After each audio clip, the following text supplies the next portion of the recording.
Merci beaucoup pour l'introduction. Je suis honoré par ce que vous venez de dire. Je suis honoré par l'invitation et le fait de me donner la chance de m'exprimer devant vous, chères mesdames, messieurs, excellences, messieurs les ambassadeurs. C'est un honneur, mais c'est beaucoup plus qu'un honneur, c'est un devoir pour moi de participer avec vous à cet effort, l'effort de votre association, l'effort de se sommer pour pousser davantage l'entrepreneuriat et notamment l'entrepreneuriat des femmes. Je sais que c'est un sujet combien important, d'une manière générale pour la création de richesses, d'une manière générale et à travers le monde, mais aussi plus spécifiquement pour les femmes. Entreprendre, d'une manière générale, et quel que soit le genre, c'est pas facile. C'est très exigeant. Exigeant du point de vue, bien sûr, financier, du point de vue prise de risque, du point de vue moral, du point de vue stress. Exigeant parce que ça nécessite tellement de critères qui doivent tous être mis l'un à côté de l'autre pour réussir. Tous. Et il y a au moins une dizaine de critères. Il faut bien sûr avoir la bonne idée, bien articulée. Il faut avoir la bonne stratégie. Il faut avoir le bon plan d'action. Il faut avoir le bon business plan. Il faut avoir le bon financement, n'est-ce pas?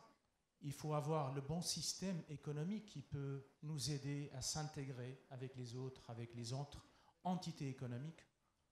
Ça en fait déjà 6 critères. Il faut avoir les bonnes lois. Il faut avoir la bonne régulation. Il faut avoir accès au marché du travail, aux bonnes compétences. Il faut avoir la bonne formation et être vraiment capable d'entreprendre. Et il faut avoir le bon suivi. Le bon suivi tout au long de l'étape ou du parcours de l'entrepreneur. Et il y en a beaucoup, des étapes. Depuis la phase d'idée jusqu'à la phase du design de l'idée, jusqu'à la phase de la préparation à la mise en œuvre, la 3e étape, la 4e étape, la préparation, la mise en œuvre réelle, et aussi post-lancement pour réussir et stabiliser son business. Donc en fait, ça fait beaucoup. Ça fait beaucoup. Entreprendre pour les femmes, et surtout dans le monde dans lequel on vit, où il y a encore tellement de disparités, ça rajoute une couche supplémentaire de difficultés par rapport à une situation qui est déjà difficile. Que dire alors s'il s'agit d'entreprendre pour les femmes dans un monde qui évolue avec tellement d'incertitudes et tellement de tendances actuelles inquiétantes. Et je vais y revenir aussi par rapport à ça. Lorsque je dis un monde avec tellement d'inégalités, il y a aussi bien sûr la notion de différence ou de ce qu'on appelle le gender gap, mais aussi le gender inequality. 2 notions à ne pas confondre. Le gap peut le mesurer de plus en plus, de mieux en mieux, avec des indicateurs socio-économiques, etc., etc. Et on voit la différence, on voit la différence et les tendances. Mais gender inequality, ça veut dire que lorsqu'on est femme ou homme, ou lorsqu'on est fille ou garçon, ou quel que soit l'âge, on n'a pas forcément les mêmes opportunités et même les mêmes espérances de gains futurs. Et ça, bien entendu, c'est très grave. Il y a eu des progrès. Mais le problème, il est vraiment majeur jusqu'à aujourd'hui. Et il y a des études à l'échelle internationale qui nous le quantifient d'une manière ou d'une autre. Et j'aimerais partager avec vous 2 chiffres pour comprendre l'ampleur de ce problème-là. Et ce sont des études qui sont faites par les plus grandes institutions mondiales.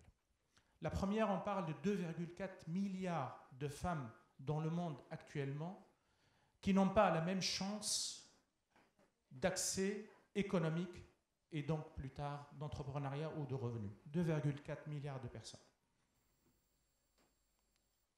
Le mot significatif est faible ici.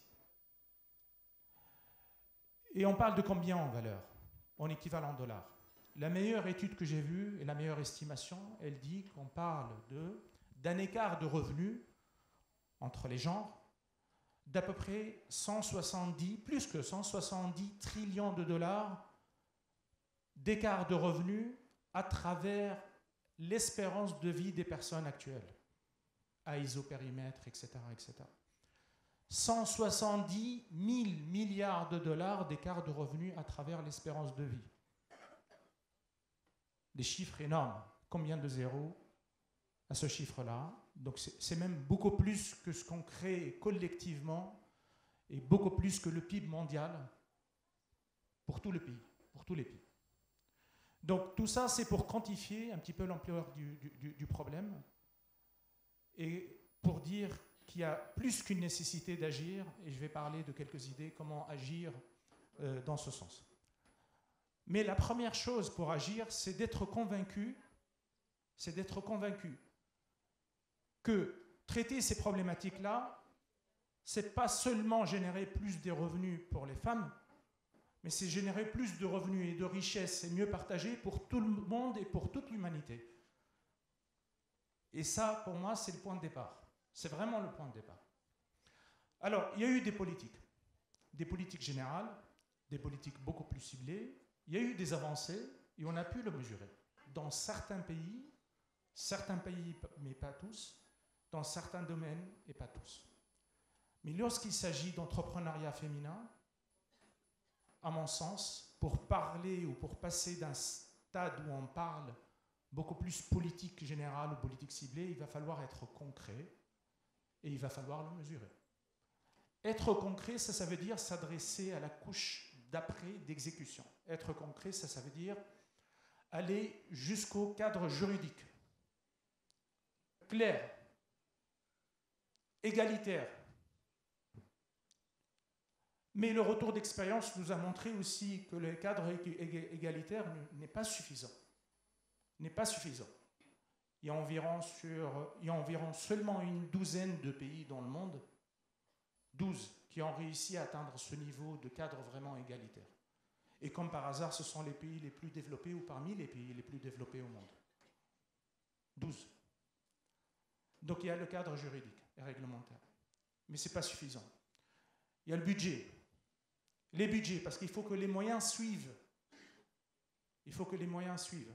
Et lorsqu'on parle de budget, il faut que les budgets, bien sûr d'une manière générale, les lois de finances, qu'elles le reflètent et ainsi de suite, et surtout avec les ministères qui sont en lien direct avec l'entrepreneuriat féminin.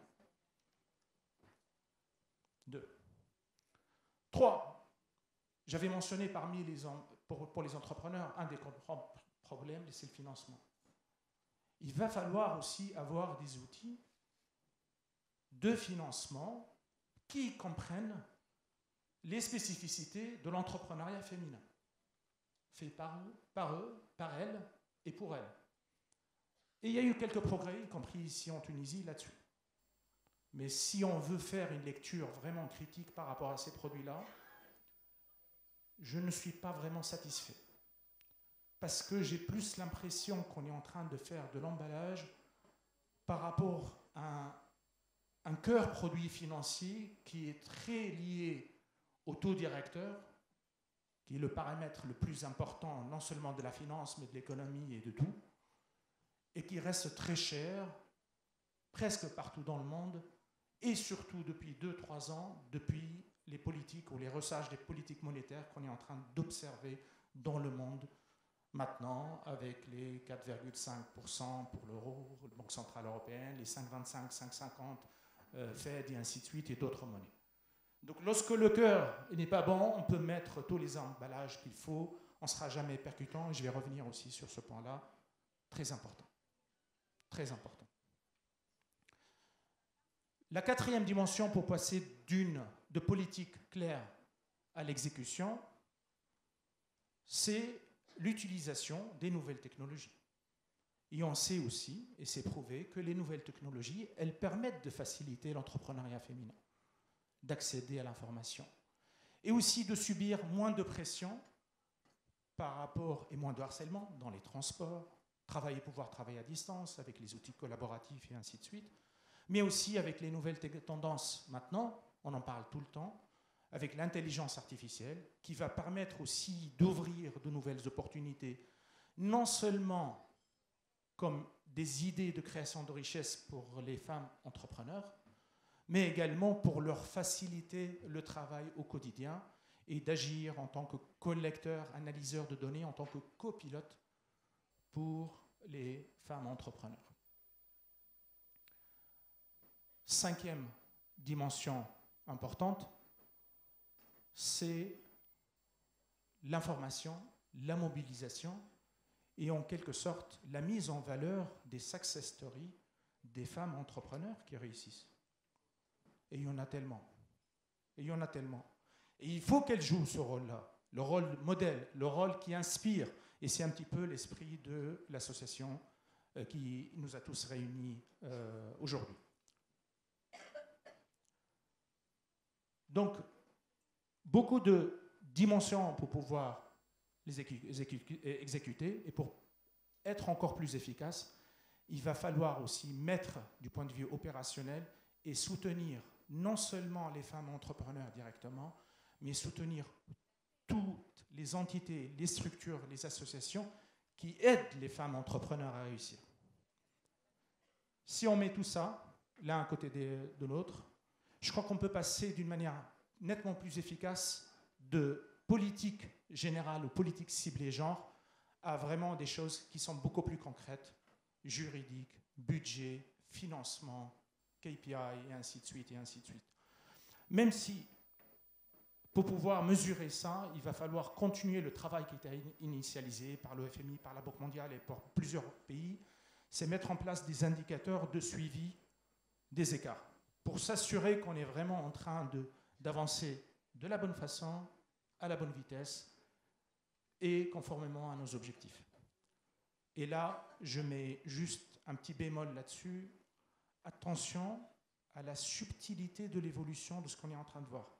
Parfois, on peut dire, oui, on a beaucoup plus de femmes dans une entreprise, etc. Mais de quel type de rôle dans l'entreprise?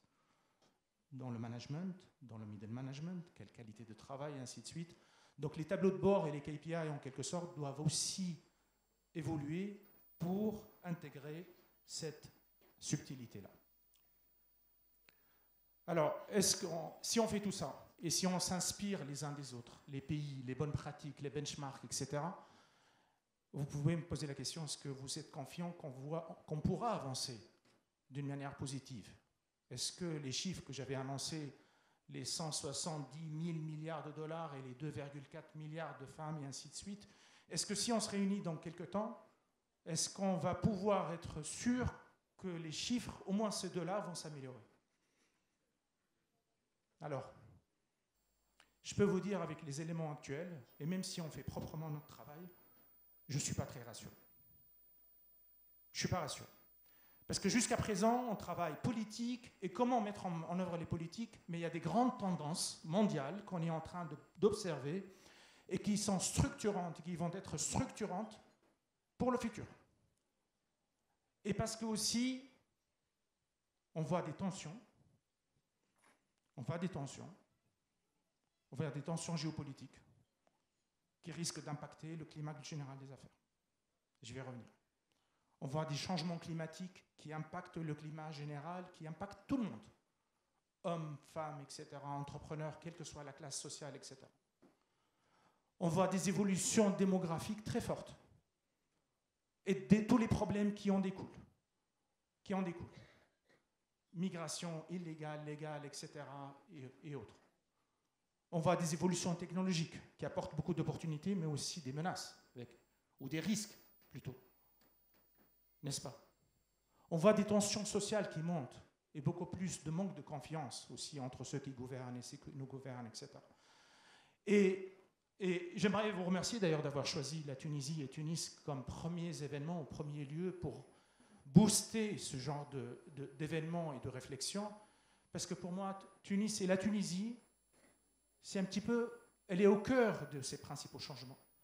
Si vous voulez écouter et prendre le pouls du monde et de ses grandes tendances, écoutez la Tunisie. Finance, coûts financiers, démographie, migration illégale, changement climatique, sécheresse, etc. Beaucoup de choses se passent ici. Écoutons la Tunisie. Et vous allez voir que c'est vraiment...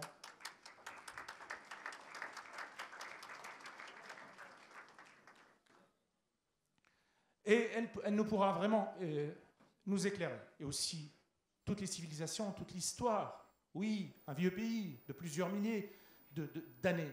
Oui, c'est vrai, mais c'est une culture assez unique qui, pour moi, transcende le temps. Et en même temps, c'est un pays rempli de jeunesse. Rempli de jeunesse et tellement orienté vers le futur. Pourquoi je dis tout ça et par rapport aux tendances économiques? Parce qu'elles vont être structurantes pour tout le milieu et tout le secteur de l'entrepreneuriat, y compris et surtout pour les femmes. Et que si jamais on va passer par encore des crises ou des secousses, ben malheureusement, les femmes, comme on l'a vu dans le passé, et c'est prouvé par plusieurs études, dès qu'on passe par des crises, elles ne sont pas touchées proportionnellement. C'est un impact qui n'est pas proportionnel. Et d'une manière significative. Et pas seulement d'ailleurs les crises économiques, on l'a vu lors de la crise du Covid, on l'a vu aussi lors des crises de 2008, et ainsi de suite. Donc soyons prudents. Et je le dis aussi pour que, ici, pour les panels et les panélistes et l'excellent choix de panélistes que vous avez fait, c'est qu'on aborde aussi ce genre de questions pour comprendre comment ces tendances importantes, qu'on les prenne, bien sûr, qu'on les intègre comme d'une manière globale et transversale et qu'on comprenne que ce sont vraiment des tendances mondiales qui ne peuvent être résolues que collectivement, mais aussi et surtout que ces tendances-là ne sont pas une fatalité, pour la plupart. Et troisièmement, que la femme, l'intelligence féminine doit être partie prenante pour essayer de trouver aussi des solutions à ces tendances-là, et en plein partenariat avec les hommes, ensemble. Ensemble. Et je pense que ça va être structurant, surtout lorsqu'on rentre dans des périodes de troubles, comme on est en train de le voir actuellement. L'autre souci aussi, et j'en ai parlé tout à l'heure, mais j'aimerais y revenir, c'est par rapport au secteur financier et au marché financier. Il va falloir vraiment résoudre ces problèmes-là de taux directeurs qui impactent toute la création de richesse, quel que soit le genre. Des taux élevés, ça veut dire nettement moins de production et nettement moins d'argent dans le circuit productif et nettement moins de croissance, et on est en train de le voir. Et les grandes puissances mondiales ont augmenté leurs taux, ils ont fait des resserrages de politique monétaire. Peut-être qu'on aurait fait la même chose si on était à la place de la Fed ou la Banque centrale ou les autres monnaies. Mais ça veut dire aussi forcément un impact sur la croissance, sur le climat général des affaires, et ça veut dire un impact forcément sur l'entrepreneuriat, et l'entrepreneuriat féminin en particulier. En particulier. Et on est en train de le voir actuellement. On est en train de l'observer. Regardez les derniers chiffres, les dernières prévisions. On a baissé il y a quelques jours prévision de la croissance pour la France, à seulement 1%. Plan de réduction de 10 milliards d'euros. Pareil pour l'Allemagne, en récession, quasi-récession, etc. Et beaucoup d'autres pays. Et tout ceci va nous impacter collectivement. La prospérité de ces pays-là nous implique et nous intéresse. Elle est importante pour nous. Et vice-versa. Et c'est ça le regard et c'est ça la bonne approche. Moins de revenus, moins de touristes, moins de réserves ici, etc., etc. Tout est lié, y compris les dimensions géopolitiques. Tout y est lié. Et pour continuer sur cette notion de finance et de taux directeur et de resserrage de politique monétaire, il y a beaucoup d'injustices derrière ça. Et si on veut vraiment corriger le tir et participer à cette réflexion, c'est de dire et de mesurer, de quantifier l'impact de ces resserrages-là, qui se mesurent en plusieurs dizaines de milliards de dollars sur les autres pays. On augmente les taux ici pour se protéger contre l'inflation, mais ça se transforme en plus de crédits, plus de choses à payer pour nous, augmentation systématique des crédits à taux variable, valorisation ou dévalorisation en fonction de là, on se pense, des monnaies, et ainsi de suite, et tellement d'autres mécanismes de refinancement et ainsi de suite, qui font que bottom line, on va payer beaucoup plus, et ça, c'est pas juste. Et qu'on commence à le quantifier et le mettre sur la table pour améliorer le climat des affaires, pour orienter l'argent là où il faut. Lorsqu'on augmente les taux aussi, on est en train d'enlever une partie de l'argent de la planète et de l'orienter vers des bons de trésor, etc., choisis d'une manière qui n'est pas sélective, qui n'est pas juste, et de le sortir de l'entrepreneuriat et de la production, et ainsi de suite. Lorsqu'on a une monnaie qui joue le rôle de référence, c'est un asset, mais n'importe quel asset, il vient avec des devoirs et des engagements vis-à-vis des autres. Et ma demande, c'est que vraiment qu'on mette sur la table ce genre de choses qui se quantifient en plusieurs milliards, plusieurs dizaines ou plusieurs centaines de milliards de dollars. Il n'y a pas que ça. Il y a l'évasion fiscale, plusieurs centaines de milliards de dollars. Il y a des crypto-monnaies, pas toutes, mais une bonne partie, où on est en train de sortir de l'argent de là où il est censé être. Il y a des évasions, il y a 3 îles qui font à peine quelques centaines de kilomètres carrés et qui sont parmi les plus grands détenteurs de bons de trésor au monde. Double effet, non seulement il n'est pas là où il faut, mais en plus on l'a sorti du circuit de production et d'entrepreneuriat. Et tellement d'autres. Donc corriger le tir, ça veut dire forcément corriger le système financier, et on a des idées pour le faire, et je compte vraiment beaucoup sur les débats d'aujourd'hui pour commencer à ramener certaines de ces idées-là pour pouvoir changer de paradigme. Côté géopolitique, vous allez me dire, oui, mais qu'est-ce qu'on peut faire? Il y a tellement de tensions, ça monte, on est en train d'augmenter les budgets de défense, on a atteint les 2500 milliards de dollars cette année de dépenses d'armement et d'investissement à l'échelle mondiale, 2,5 trillions de dollars. De l'argent en moins pour le circuit productif. Il y a une petite industrie de l'armement qui va en profiter, et donc certains pays. Mais ce n'est pas la bonne façon d'investir. Si on avait pris même le 25% de ce montant-là, on aurait pu aider et faire sortir les 700 millions de personnes qui vivent en dessous de la pauvreté extrême directement, environ avec 800 ou 1000 dollars à chacun. Vous voyez que les orientations, les géopolitiques, elles sont vraiment non seulement en train d'impacter directement le climat des affaires, mais en plus elles sont en train d'orienter l'argent vers là où il ne faut pas qu'il aille, alors qu'on aurait pu l'orienter plutôt vers des circuits productifs, l'entrepreneuriat et l'entrepreneuriat féminin. Et le premier pas dans ce sens-là, c'est qu'il y a une pression collective pour dire que finalement, si on veut vraiment apaiser, ça revient à dire qu'on traite tout le monde de la même manière. Et c'est le point de départ. Apaiser, ça veut dire qu'on n'a pas le droit d'avoir des doubles langages et des doubles discours. Apaiser, ça veut dire une vérité est une vérité, un mensonge est un mensonge. Apaiser, ça veut dire que lorsqu'on a des territoires occupés, c'est des territoires occupés. Même après des années, et même si on répète un mensonge des dizaines de fois, ou des dizaines d'années, ou des milliers de fois, ça reste un mensonge. Apaiser, ça veut dire refuser toutes les formes de discrimination, de genre, de religion et d'autres, et tous les systèmes d'apartheid. Tous les systèmes d'apartheid. Système d'apartheid, ça veut dire qu'on ne traite pas les gens de la même manière. Parce qu'ils ont 2 couleurs de peau différentes, ou 2 religions différentes, ou que sais-je. Et c'est ça le point de départ. Et refuser ça, ça veut dire aussi s'opposer, y compris dans les actions et dans les lois, de tous ceux qui tolèrent ça, d'une manière que ce soit directe ou indirecte. Et ça, pour moi, c'est le point de départ. Donc, oui, il faut apaiser. Oui, il faut de nouvelles règles et un nouvel état d'esprit pour la collaboration, parce que c'est uniquement avec ça qu'on pourra créer plus de richesse. Plus de richesse. En essayant d'enlever tout ce qui est discrimination envers les femmes, mais aussi en essayant d'enlever tout ce qui est discrimination envers les classes socio-économiques les plus défavorables, en essayant de se battre contre tout ce qui est racisme, contre tout ce qui est régionalisme, contre tout ce qui est aussi ségrégation par l'âge, vis-à-vis des seniors, vis-à-vis des plus jeunes, etc., et ne pas leur donner leurs opportunités. Et aussi, il y avait un phénomène qu'on est en train de voir de plus en plus avec l'augmentation du nombre de réfugiés et de migrés dans le monde, ségrégation par rapport aux immigrés et par rapport aux étrangers. Et c'est comme ça qu'on pourra créer plus de richesses, tous collectivement, pour les hommes et aussi pour les femmes.